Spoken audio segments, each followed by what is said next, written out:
माई बिना कैसे करे जवा जुड़ाई है भाई एगो माई बिना। वही माई के ऊपर लिखल गई का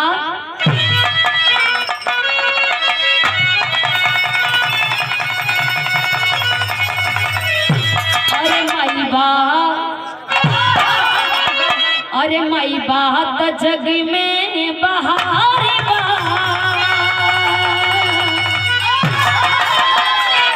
अरे माई बात जग में बहार बा। अरे माई बिनु के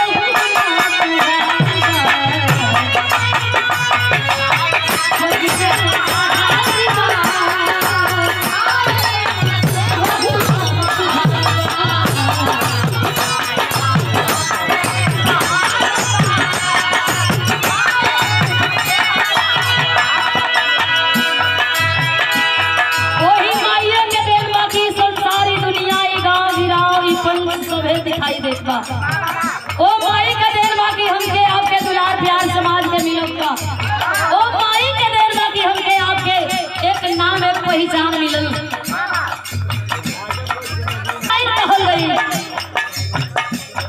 अरे माई बात जग में बहार बा। अरे माई बात जग में बहार बा।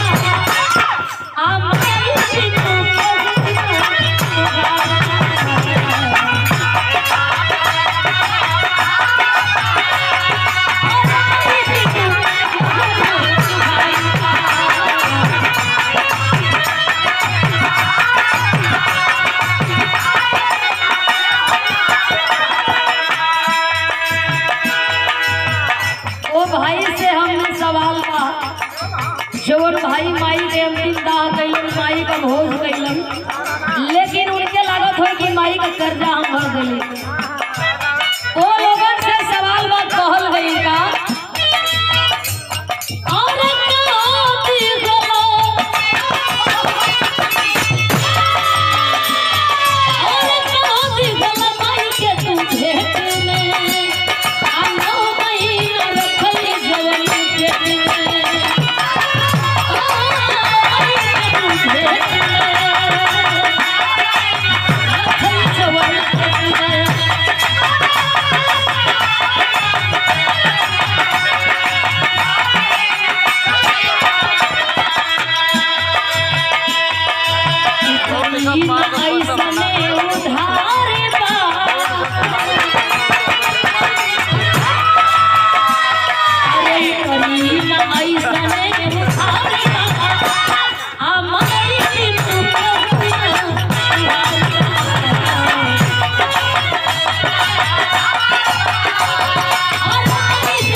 सब बेटवा बिछौना भेदाला माई के लगे, लेकिन माई उठावत ना बेटवा के तो बेटवा के कुछ घड़ी के बाद मुनिया का शिकायत हो गई।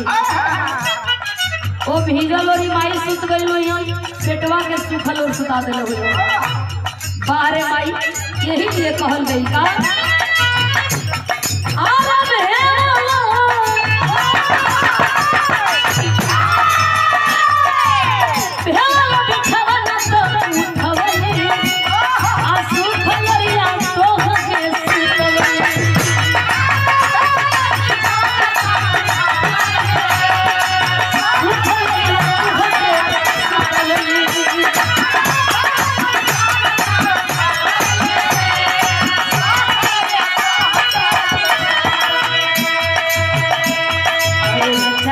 में ममता दुलारी बा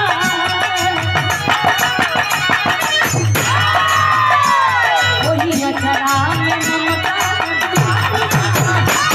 अरे भाई